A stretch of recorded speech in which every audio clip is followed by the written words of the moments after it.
But the bodybuilding, we'll start with that. The bodybuilding is, of course, the staple, the mainstay of the Arnold Classic. Since its conception, well, of course, thanks to Arnold Schwarzenegger, we know this. I don't have to tell anybody out there any history here. They don't know about the Arnold Classic.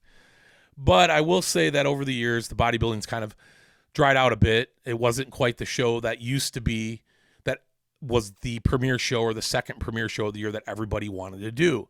A lot of times you would have your champion, your Olympic champion, compete there, of course, and want to win both shows. There was something about competing at both shows, and the lineup there was really there to kind of test your abilities against the best in the world. And over the years, it's gotten smaller and smaller and less, I wouldn't want to say recognizable names haven't been there, but certainly a bit more of the B crowd, if you will. And to no knock on any of those pros, they're all fantastic.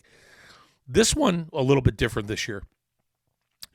We had a lineup that kind of shaped up at the very end. I think early on in my podcast, you guys heard me talking about, the 6 or 7 guys that were in it. And all of a sudden we had Big Ramy come in, Andrew Jack, Samson Dauda, Nick Walker. We had, who else was in there? I said Big Ramy, but Sean Carita was already a part of it, and many of these other guys as well. So it really shaped up to be kind of a who's who again, like we used to watch at the Arnold Classic. This one was special. It was special to me because, you guys know I'm not the biggest bodybuilding fan around, but I've grew up with the sport and a lot of familiar names and faces, and I keep my finger on the pulse, certainly right now in the community, so I get a chance to really see what this is all about on a daily basis. And a guy that I interviewed on the Monica Brandt show about 4 or 5 weeks ago was Samson Dauda, and he was maybe one of the coolest interviews I've ever done. He is an up-and-coming, at that time, right, up-and-coming bodybuilder, placed 5th at the Olympia, arguably could have cracked that top 3. Maybe wasn't in the best condition. He's a massive man at 6'1" for bodybuilding. That's giant. And he's 294 pounds on the Olympia stage. So he's really big. And what's really awesome about Samson, and I've said it on my shows before, he's got one of the most gorgeous physiques you've ever seen. I say that, humbly. I mean, he is a guy that's got the perfect bodybuilding body. It's absolutely perfect. And that perfect body is, once it gets chiseled right and once it gets the right muscle where it needs to be, nobody is going to beat this guy. That's the beauty of Samson Dauda. I mean, he is perfectly built to be a bodybuilder. He's only been doing it for 5 or 6 years now, and everybody's anticipating he's going to be one of the big names in the sport. I have zero doubt. Listen, I predict this guy's going to win the Arnold Classic again if he decides to do it, because more than likely he's going to win the Olympia next year, and he's my pick to win it. Now, mind you, there's some great bodybuilders ahead of him with certainly physiques that compare. Derek Lunsford comes to mind as a guy that he's probably going to have to work hard to beat next year. But when it comes to kind of his competition with Nick Walker, not so much. Listen, Samson won the show. Nick came in second. It's been said by Bob Ciccarello that if Samson Dauda comes into condition at any show, Nick Walker will never beat him. As much as I like Nick Walker, and I do, this is no knock on Nick, that's a fact. Nobody will ever beat Samson when he's in peak condition. With his structure and his physique, nobody will ever beat him. So with that said, to no surprise, he won the show. And I consider him a friend. I've talked to him a few times. I got to him before the show. I got to him after the show. He's the most humble bodybuilder I've ever met in my entire life. And it was an absolute pleasure meeting this guy. It was so surreal to begin with because he's just such an ominous character. And he's on top of the world in bodybuilding, but he's the most humble guy I think I've ever met in the bodybuilding community as well. So having an opportunity to hang out with him for a minute, chat with him before and after the show was pretty special, and I enjoyed that. So congratulations, Samson Dauda. I think I finally got that name right. You guys know I like to butcher my names here. But the rest of the bodybuilding, I think that's really kind of where the flaw was. Drink of water here. A little cough. So the amateur show didn't quite turn out the way everybody anticipated, in large part because they just brought the amateur show on probably about 7 weeks after they said it wasn't going to be around. So a lot of people quit prepping for that show. A lot of people took it off their calendar, canceled their travel plans. So the amateur portion of the show was kind of, you had your 1 or 2 really nice physiques, and then you had the rest of the guys who were kind of, far away from that top end of the pack. I think the same thing could be said about every category in that show. Now, mind you, they took out figure. I don't know why. So that, excuse me, they had classic, they had wellness, they had bikini, they had fitness, they had open bodybuilding, and of course they had the classes of open bodybuilding. All the different classes. So the only thing I was missing was figure, and I'm not sure why they did that. And that, of course, made the show run a lot quicker because we know those figure classes could take up a lot of time, and maybe that was it logistically. They just felt like that was the best class to not put in the show because it was going to take up as much time as it probably would have away from something else. But it was kind of, it was neither here nor there. I mean, the better shows out there are the USAs and North Americans when it comes to guys that are competing at that level. In my opinion, I think a lot of guys nowadays would agree with me. Albeit you can still get your pro card from the Arnold. I don't think that's a pathway a lot of bodybuilders are taking anymore. And to no surprise, maybe this year, maybe over the last few years, it has been the best place to compete. Are they going to bring it back? I don't know. It's hard to say what they're going to come with every year with the amateur class, who's going to want to promote it and be a part of it, especially if the whole sort of Arnold Classic contingency is sort of pushing away some of these amateur classes, whether it's worth doing it or not. You got to remember, these promoters, this is an Arnold Classic promotion, so to speak. You have Gary Udit that comes in to promote the show, and whether it's worth his time to do it is based on what type of parameters or leeway that he gets through the Arnold Classic itself. So all that remains to be seen. But I will say it's a show that probably won't be around in Columbus for another 3 years at best. To the contrary of popular belief, whether this show went off well or not this year, I think the murmuring is that the Arnold Classic's probably going to go away. And they're giving it kind of a 3-year timeline from people that I spoke with that were like, this is what I'm hearing, this is what I'm hearing. A lot of people had the same thing to say. So ultimately, I think there's a little bit of truth out of everything when you hear that kind of consistency across the board. It sounds like the Arnold's going to go away. That's going to be a sad day. Of course, the Olympia is loving that because the Olympia, of course, is going to be in Orlando, and they'll now be the biggest show technically on the East Coast or east side of the country. So hopefully not. Hopefully I'm completely wrong and just making a bunch of bullshit right now.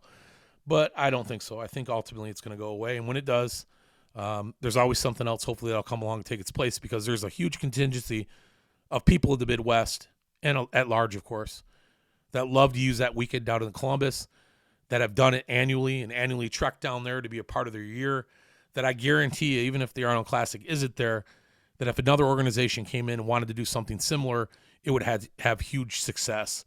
Certainly you can do things cheaper. They didn't cut any corners this year, I will say. Everything they did down there logistically was top-notch. But they make good money now. Listen, that pay-per-view last year made like $25 million, and I can tell you it was better this year because ADL was a part of it. They had 100,000 viewers just on the amateur show itself. So, I mean, if that tells you anything, 100,000 viewers for an amateur bodybuilding show, listen, first off, that should be a sign to all you amateur promoters out there that there's value in live streaming your shows. So start thinking outside the box a little bit and quit getting in your own way with that. And a lot of them do, and there's a lot of them around me that still do. So think about that live stream. Also, too, there are other parts of the show when it comes to kind of the bodybuilding aspect of it. The bikinis, the wellness, they weren't as big. The classic wasn't as big as contingency or complement of athletes. I think we still only had 7 or 8 guys in the classic class, which I thought was amazing, by the way. I'm such a huge classic bodybuilding fan. Outside Samson, I mean, honest to God, these classic guys blow my freaking mind with how awesome their physiques look. I don't think there's a guy walking on the planet right now that wouldn't want to look like one of those guys in the off season, for even on stage for that matter. I mean, they are just perfect specimens of the human body. And I got to see them on the expo stage for their pre-judging, I think it was. And they were up close, man. And these guys look as big in person as they do in life. And I don't think a lot of classic guys are given enough credit as to how big they really are with that refined muscle that they put on their body, considering they got to work within a weight parameter to actually get the job done. So needless to say, Classic was awesome. Wellness, well, listen, you guys know that's my favorite. That's my favorite event. And I got to be like right there. I mean, the wellness was right in front of me, like literally right in front of me, as close as I've ever been to it. Angela Borges, one of my favorites.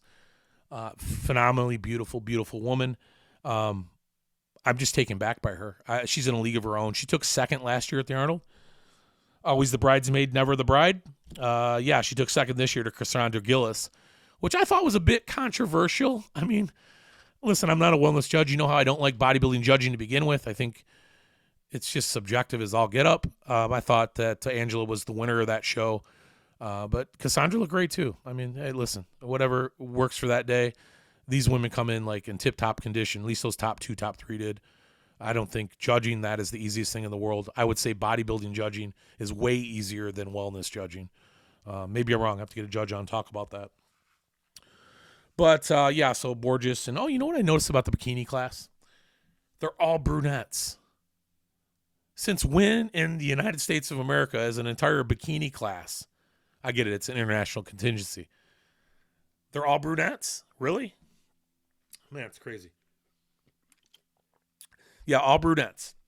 And come to find out, most of them are Latinas, which tells me then that the hottest women in the world all come from Latin America or Latin-type countries, right?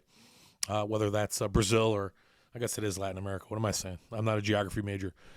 But in any case, tons of women, wellness and bikini now, coming from those Latin countries, Latin America, Central America, South America, are absolutely fucking gorgeous. They blow your mind. They do when you see them on the internet, and I tell you, when they're in person, there's no filter there, and they look just as damn good. So, yeah, really, really cool. I think in closing of the bodybuilding, as I'm really rambling here, guys, I told you this is going to be a long show.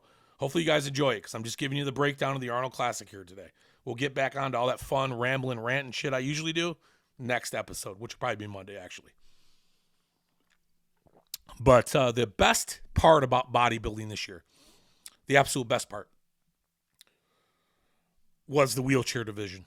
I tell you what, guys, there is nothing more inspirational and motivational to me than watching guys compete in that wheelchair division and getting an opportunity to watch them compete on that expo stage. You felt that energy, that positive energy that was coming from these guys. And what I really liked the most about that show was that, who's it, Nick the Beast. Nick, what's your last name? He won the Wheelchair Olympia, but he was the actual commentator. Bob Chickarella was up there, Nick was up there in his wheelchair. And come to find out, in the wheelchair division, if you guys didn't know this, it's actually two divisions. You have both divisions are separated about where the spine or the loss of the ability of your movement in your lower extremity took place. Whether or not that was an injury that was in the lower part of your spine or middle to upper part of your spine. Because ultimately that has to do with nerve endings, which means that developmentally speaking, you would be in a different class by default. If your injury occurred higher, you couldn't develop your lower back, so it wouldn't be fair to be judged against these other guys, of course, that were injured differently than you. So that was real cool to find that out. See, I didn't know that. But what was really cool about the show was Nick, before every competitor came out, gave a backstory of that competitor, how he was injured, what his life was like before he got injured, how he got injured, and then, of course, introduced who he was. And not a lot of backstory on how he got into bodybuilding, but you kind of just really had a lot of empathy towards all these guys because it just made you think, if that ever happened to me, like these guys weren't born this way. They were injured at some point in their life when they were already athletic, or maybe, I'm assuming, right? Most of these guys probably were athletic type of guys, that doing something like bodybuilding would have been something they would have done had they had two legs. And then find out after an accident that, hey, you can't walk anymore. You're going to be stuck in a wheelchair for the rest of your life. I can't think of any shittier of a spot to be in my brain. Knowing what I'm capable of doing now with all my extremities, waking up the next day, finding out that I'm only half the man, and I mean nothing negative about that, but that's the way I'd feel. Half the man I used to be. And these guys just persevered. And to see them up there on stage in the condition they were in, and knowing all the hard work, not just to get in shape for bodybuilding, but the hard work it took mentally to get them back to a position where they even wanted to lift a fucking weight. Could you imagine that? It's absolutely nuts to me to think about just the fortitude these guys got to want to lift weights and compete in bodybuilding, let alone just lift weights. Your life has changed. And, it's just, I have a ton of feeling for that. It was just a special thing to watch those guys compete. It really was. And it's become my favorite class because of that, because I can appreciate what those guys went through. God forbid I ever have to try it myself. God, I probably wouldn't be able to do it. I mean, there's just takes a certain kind of individual, and I'm not even sure if I'm that guy. And I talk a lot of shit like I'm that guy, But until something like that happens, are you really that guy? I don't fucking know. I think a lot of us might be surprised we're not that guy. But these guys were that guy. This girl out there was as well. It was fun to watch. King Kong Kelly won, to no surprise. If you guys didn't see the picture of this fucking guy, he's a giant. He's a giant up top. It was very entertaining. One guy took the wheels off his chair and was doing a lot of calisthenics with his chair, and the crowd was behind him. And when you're near that expo stage and you're looking at this crowd, it was giant. 7,000-8,000 people were out there in front of these guys and all this other stuff that was going on there over the course of the weekend. So, excuse me, arguably the biggest show of the year for a lot of those guys, outside maybe the Olympia, if in fact it was even that big, to be honest with you. So the Arnold offers something special. That was one part of it that I just really, truly enjoyed. So to all you guys out there that are handicapped, that are dealing with these comeback stories, and I got friends, my friend Dwayne losing his leg, and other people that I've actually talked to since I started doing this podcast that are amputees, that are out there trading their fucking asses off. Yeah, man, I'll give you everything I got, because it's amazing to me that you have that drive inside your spirit to want to actually get there, keep pushing weights, pushing yourself, where a lot of people would have just given up. So, really cool opportunity, real cool experience, and that one I'm most grateful for in that bodybuilding, outside of Samson winning that Arnold Classic. And honestly, Samson, I think I'll probably put you second because of that, because I think you probably would feel the same way about these guys. So in any case, that was the bodybuilding of the show.